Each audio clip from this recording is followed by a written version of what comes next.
You searched for how to buy shares of Sanoma Oyj.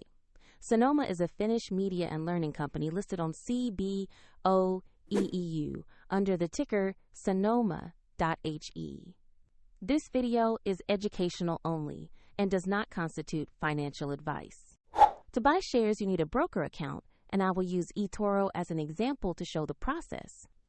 After you register, you'll need to verify your account, usually by uploading an ID, and add funds before you can place a trade. Open the platform search and type the ticker Sanoma.HE to locate the correct listing.